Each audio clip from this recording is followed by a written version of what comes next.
Such a gentleman. Thank you. And you're such a dad, Victor. um, I'm working on, I don't know, Heather, if there's a right way. I think that's probably going to always be a work in progress, because depending on who's involved, that's going to look differently, what's right and what isn't right. But I'm working with a group of Indigenous grandmothers who believe that one of the insulating factors around gender-based violence, and in Nova Scotia, we have the highest rates of human trafficking and the highest rates of Indigenous women and girls being human trafficked in Canada. And so their belief is that it's the wisdom of the grandmothers and the elders woven in to the teachings and the services of organizations working against, to prevent and gender-based violence, that's going to make the difference. And so how we're using data in that example is that, to Victor's point, that we only count who counts. We haven't counted who's serving Indigenous women and girls very well in Nova Scotia. We haven't counted gender-based violence services very well, or women's-based services very well, because we count what counts and we don't count what doesn't. So our starting point is gathering who's providing gender-based violence services, and then asking the grandmothers and the elders. They'll take that data and decide amongst all those services, where would Indigenous women and girls go to seek service? I can't answer that question. Where I go might be different. They're going to use that data then to be able to communicate with all of those organizations, to ask them what needs to change, what needs to happen, and to be able to engage with them and work together to weave the teachings of the elders and the grandmothers into what they're doing. And so the numbers, the data, is a very, minimal starting point to getting to the end goal. So I think it looks differently, Heather, in every way, but for me, that's an example of taking numbers, adding meaning in, I hope, the right way to those numbers. This is, a journey and a learning experience for me, walking this path with these amazing grandmothers, and then hopefully seeing it put to use in the way that the grandmothers and the women, Indigenous women and girls, believe it's going to be the most impactful and effective. And how we measure the success of that will not be just in numbers. It will be the stories and the face-to-face interactions and the experience of these women, because that's what it's about. It's about changing the experience of Indigenous women and girls, not changing the numbers on the tally sheet. I think there's a really important conversation around who owns that data, and I'm not sure that I'm not really sure that I've fully gathered or wrapped my head around the idea of ownership of data. But then that's because I have a challenge around ownership, period, of many things. But I do think it's critically important to ensure that the data is accessible and contributable. Like, we have the ability to contribute and sort of address where we see inaccuracy in data that is being used. And I think it's incredibly important that we have the ability to access data that is out there, even when that data is unflattering against the very institutions that have collected it. And so I think it's really important for us to, as a start point, my mind goes to the mutability of data and the ability to access it. Ownership is a really critical conversation as well. And I think it would be unfair for us to simply gloss over that point, because I think Louise's caution of us around who owns that information is really critical. The other piece that I think is essential is what Narinda talked about. Race-based data it's essential, but what we're really talking about isn't race-based data. We're talking about differentiated experience, right? Data that captures how folks, constituencies, demographics, people are experiencing a common stimulus, whether it's the economy, education, healthcare, et cetera. And I think that's critical and funding that collection of information, right, is I think something that is wholly under resourced. So one of the things that I'll name, and I think is critically important for us, is we should be able to own the data collection process by ensuring that we're able to readily and responsibly collect data that matters to us. And I'm talking about Black communities. And so I think that's a requirement of that, is ensuring that the capacity, both from a capital, including a capital perspective, is available. And that's something that I think has been probably one of the more alarming realizations for me. As much as I talked about the unfunded report being a $5,000 report, it was only that because we were able to rely on the significant resources of a university partner who gave us lots and lots of graduate students to work with. That isn't the case for so many of our organizations, right? So I think it's really, really important to ensure that the resources to conduct studies, to collect data, then to transmit and mobilize that knowledge that's once it's been gained is available. Because the unfunded report would have had zero impact if we didn't already have an audience that we could access and could hear us. If there wasn't an ability to know where that information already exists. And then if we didn't have access to a publicly funded university that provided us tremendous graduate student support to look at that data, collect that data, and then to put it in a way that was useful. So again, like I was $5,000 in sort of cash, but in real time, it took a number of existing institutions and resources to put that together. So that's another thing that I would share. Yeah, so just to segue off Liban's points, and I thank you for your brilliance, brother. I agree in terms of the ownership piece, because I'm a firm believer in the quotes, power attracts the worst, and power usually corrupts the best. So definitely the ownership piece is troublesome, but stewardship is more important. But to be able to steward, you have to at some point take the reins. So I believe in data stewardship. And if we can get to a place where we are in a position to steward the data, we're in a much better place. And when I think of the very first board of directors I sat on, I was 18. And we used to go to Dr. Chris Morgan's house, so the Black Health Alliance. This is before BHA was big. And we were using data from the Ramanoff reports. And this report came out, so this is a lot. I'm 39 years old right now. This is 20 years ago, or 21 years ago. And this report spoke to health disparities, as Narinder mentioned, the healthcare system, and how the healthcare system was literally not engaged in Black communities at all. That report was leveraged by Dr. Chris Morgan and his colleagues, Floydine Charles, a lot of elders in the Black community on the board of the Black Health Alliance, Farley Flex, to build Taibu, the first Black community health center that's still around in Malvern to this day. And then when I think about where my wife, the work that she used to participate in at Women's Health and Women's Hands, or the incredible work of the Canadian Women's Foundation and Paulette Senior and Segal, if there isn't data ownership by women, then they would not have been able to steward these remarkable organizations and build out these institutions. So I agree with you completely that there is a challenge around ownership because, once again, power attracts the worst and corrupts the best. But in the same spirit, if we can create accountability mechanisms, governance models and frameworks around what ownership and subsequent stewardship can look like in terms of an equitable data model and framework, I think we're off to the races. But once again, this is a generational struggle that our ancestors have been at for centuries. So once again, I thank you for your leadership and brilliance, brother.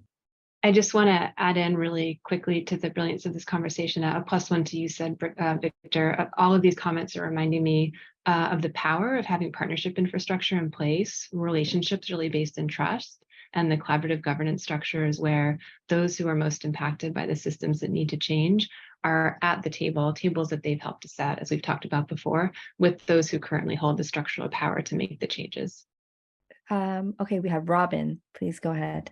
Yeah, I have to start by applauding the brilliance, and my mind is just overwhelmed by not only the brilliance that's being shared here, but the actions that are being taken in communities.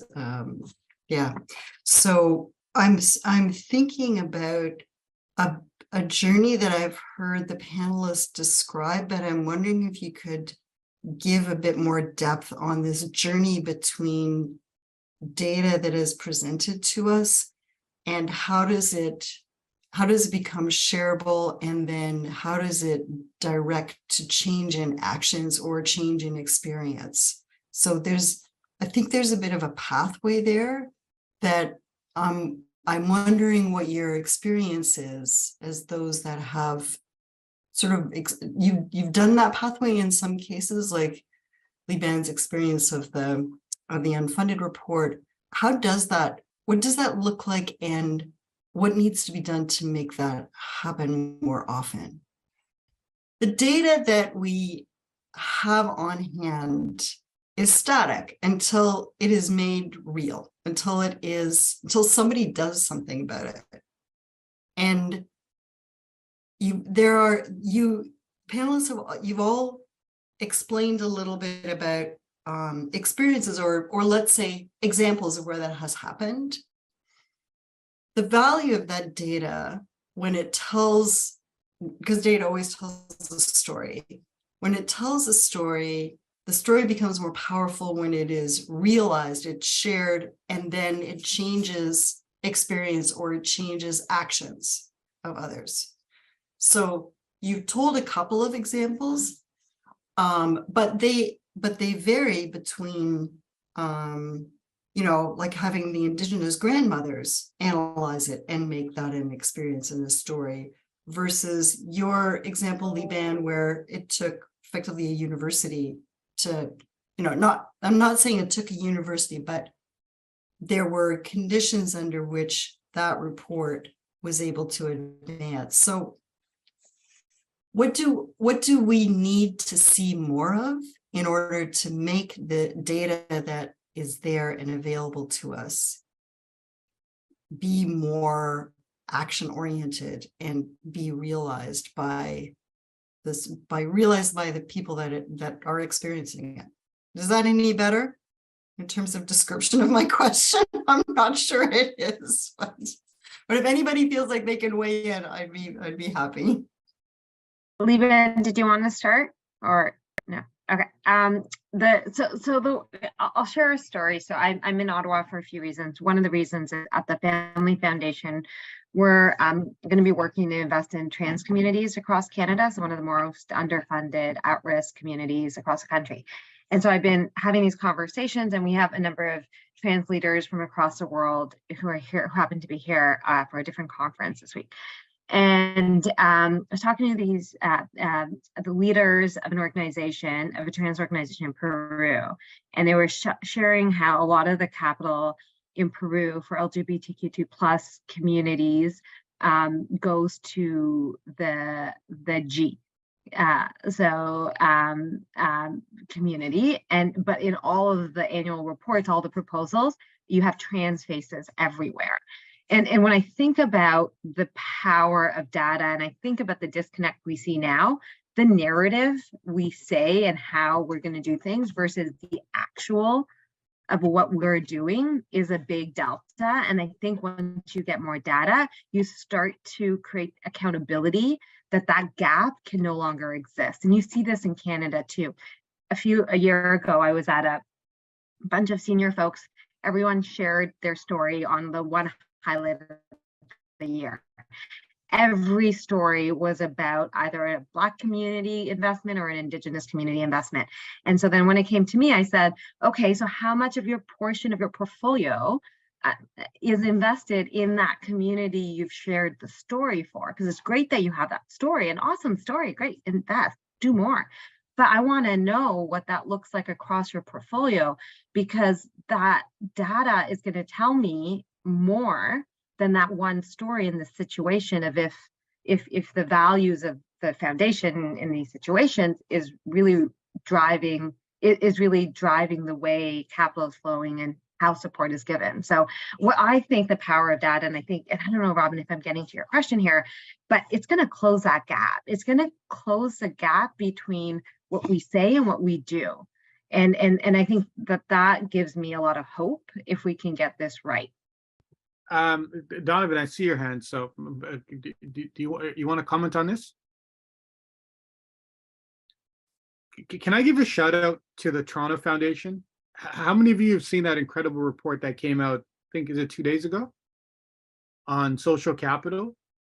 So one of the brilliant folks behind that is a brother named Mohammed Haq, who so many of you on this call may know. Lots of folks were behind it. But I had like a very brief conversation to congratulate him. I was like, hey, look, I'm in the middle of this like crazy thing. I haven't even read your report. I just saw the title in the front of it. It looks really good. Shout out to your graphics person. But I promise you I will read it in the future. And he said, Liban, that's just like 1/100th of all the information we collected. There's these massive data pools that are available that we never found a way to weave into this work that everyone can use. And he said that Toronto Foundation is committed to making that open sourced. The reason I share that is because it means we don't have to do the study again, right? We don't have to recreate what has already been done, right? How cool is that? Because the truth is, many of us are just recreating, in some ways, a variation of the same study, which is important. But unbeknownst to us is that that work has already been done. And instead of taking 6 months and whatever resources, we can simply utilize what's already there, which is, I think, to Louise's point, who owns the data?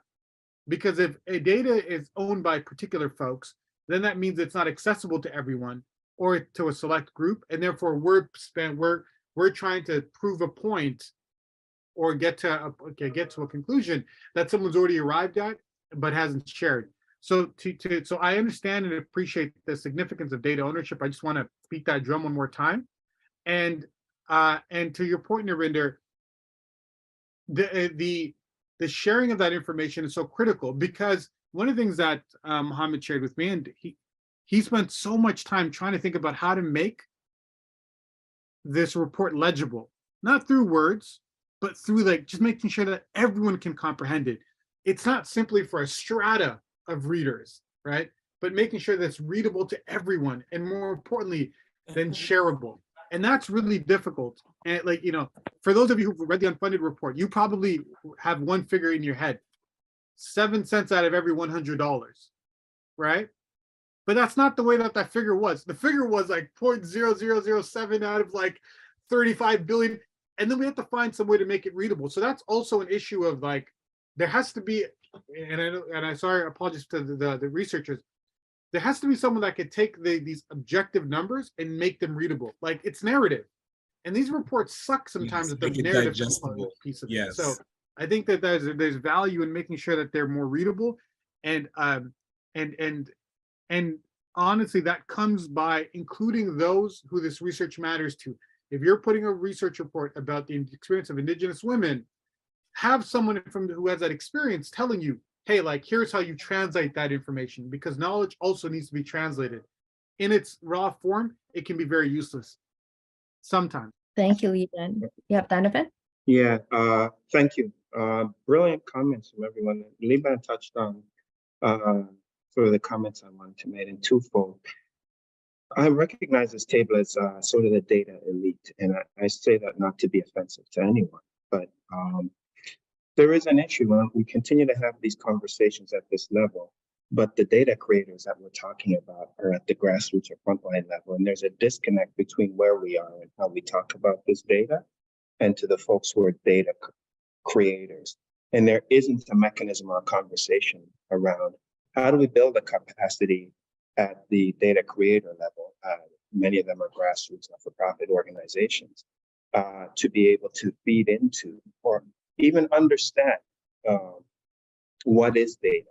And so this is a really great conversation, but again, it feels like an academic conversation that isn't grounded in real. How do we actually move the needle? So I just want to close that there. And I put a question in the chat much earlier. I switched devices. It's gone. But what is data, right? Because I think at these tables, we look at data as a digestible piece of information. And at the grassroots level, there's so much data that exists within agencies that isn't being used in a meaningful way because people don't actually understand the value of it. And then how do we recognize data? So, I think I'd asked a question before, is data telling a story or validating a story. And oftentimes it's just validating what researchers already wanted to go out and prove. Whereas at the frontline grassroots level, it really is about telling a story. Shamefully, I have a master's degree, but in order to get that master's degree, I had to ground everything that I looked at through somebody else's lens. And so that continues to be the struggle when we talk about data. It's how do we validate those who are actual data masters, the folks who are living it, experiencing it on the front line? So I want to pose that question into this conversation to maybe practically move us further along a tangible outcome. Yeah, thank you. We appreciate that. If I Go could ahead, touch on that real quick, because when we talk about data, I apologize, my friend. Yeah. Arlene had her hand up, so could we let Okay. Arlene first? Thank you so much. Yes, sure. I just wanted to respond to Robin about, and knowing where you're sitting, Robin, about, what we can do. I think others have said this, but sharing what we have a very capitalist and competitive mindset that I see starting to emerge in the data environment and ecosystem. I think we need to step outside of that thinking and be transparent and authentic in our sharing of information. And governments, provincial and federal, you could remove your fee walls. That would be a really good step in the right direction. Some of these solutions aren't complex. They are very simple and practical. Putting your reports out there without fee.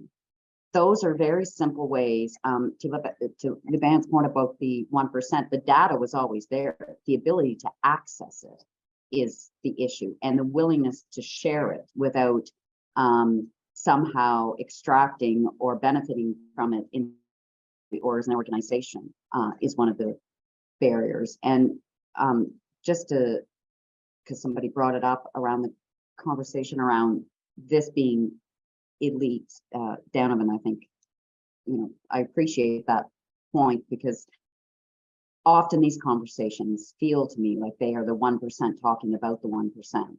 And this one doesn't feel like that. When I was doing consultations around the disbursement quota and this whole increase the grants movement, it felt eventually very much like it was a group of academics and elite and data specialists talking about vulnerable populations who were none of those things.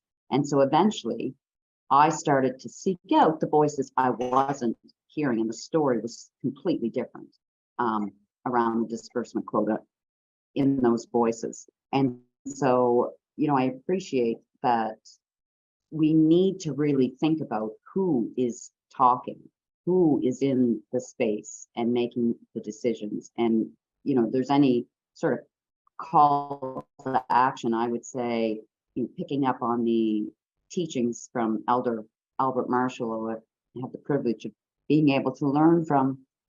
It's, applying that sort of two-eyed lens to what we're doing and asking, are we the right people to be doing this work? Is this my story to tell? Who else needs to be interpreting this? Who's benefiting and not benefiting from what we're doing? All of those things, I think, will help us move this into the spaces and to the grassroots level. And it's about who we are and how we're operating, and being very aware and taking the time to reflect and apply that two-eyed seeing lens. Like, what's our worldview and what other worldviews are we not aware of, or we're not open to, or listening to, or seeking? It's true. It feels often in these circles like that. Go ahead, Ryan. Yeah, just to touch on Donovan's comment / question around the data creators versus the data researchers. And I noticed that R&D is very minimal in our community, and that's research and development. We've been researched to death and underdeveloped. So now the research that we started doing, we realized that we're a developing community within a developed country.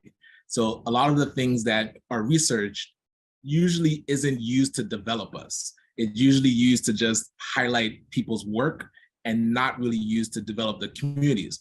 So this is where, and we talked about this, Victor, at our study groups, where it's an ongoing conversation. And Heather, this question, I don't think it was answered. The conversation 100% will continue, because it has to be identifying people's priorities and then attaching that to the research so that we can develop the priorities. So if a person is the data creator and they have priorities, the people doing the research have to link it back to what that person's life is, how that person's life is being affected, and how we can develop it so that it can be evolved into a thriving community. If we just do the research and it doesn't connect to people's priorities, it's really wasted time. So I just wanted to kind of connect Heather's question to Donovan's and show that we want to use this research to actually develop the communities. One of the things that I'm most excited about with the Decolonizing Data Institute is the ability to generate new narratives and new stories, because we are profoundly affected by stories and by framing. And one of the stories that we have in our culture is that government is bugging private foundations about how much they have to disperse. They're getting into the business of private entities. And the real story is that private foundations are part of a profound social contract. And the only thing private about them is that public resourcing was moved to them to put under their private authority because they were willing to put in some of their own money. But the tax credits and that public resourcing of that private foundation means that we are in a social contract. And the fact that assets that are held by charities with the purpose of moving their charitable piece forward, that they are not required to use those assets to advance their charitable purpose is bizarre. And it can only exist when there's the current narrative, which is that it's their money, government has to stay out of it. They stop bothering them. And it's like, no. Massive public resources have been put into the creation of the private foundation, and we're glad for it because that private person is putting more money into the pool, but it is a social contract. And illuminating that, and then having the conversation about how much of assets should be put under what disbursements, because it's actually not their money. It is, or at least half of it is not their money. And so that ability to just generate, and I love that this session was grounded in poetry and the spoken word and speaking something into life, because it's not private foundations versus government versus us versus everything. It's like we're all in this together, the human family. And these are the structures that we have created, and it's our resourcing that's being moved around. And how can we do that in a way that generates new narratives, that generate life and more equitable sharing of resources? Thank you so much, Catherine. And Donovan, I'm gonna lean on you, Elder Big Bro, because of your statements. We actually have a campaign. We have something Black History Month around data is love. So I'm gonna pull you in to ground the conversation at a level that you feel would be more appropriate. And before I hand it off to Sarah, to Gigi and Sarah to close, I just wanted to share two very brief stories to take it down all the way down to the ground. My mother's name is Maureen, but her documentation says Gloria. From a data perspective, in St. Lucia at the time, you could only have a birth certificate if you were Catholic. So her mother and her father had to give her the name Gloria on the piece of paper, even though her name was Maureen.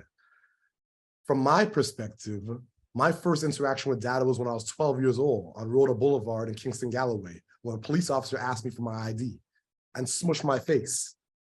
And it was not the best interaction. And I'm still traumatized by that action to this day. Just 2 weeks ago, I turned down a federal opportunity with the federal government to sit at an advisory table because they wanted some data from me that I didn't want to give them. And they said, if you cannot give us this data, you cannot get clearance to be on this advisory. So I stepped away. So I'm saying all to say that I'm not an academic by any means. And we definitely don't want to have the conversation on a 30,000-foot level. We want to bring it down to the people. That's what it's about. For me, the people. So D, I'm gonna reach out. And we're going to continue to build. And we are over time, but we assume the conversation was going to be robust. So I'm going to hand it off to Gigi and to Sarah, and thank you all for your leadership, your love, your brilliance. Narinder, all the panelists, Alana, Catherine, Arlene, Liban, Brother Ryan, thank you. So appreciate you. And Daniel, my remarkable colleague. I'm gonna hand it off to Gigi and Sarah.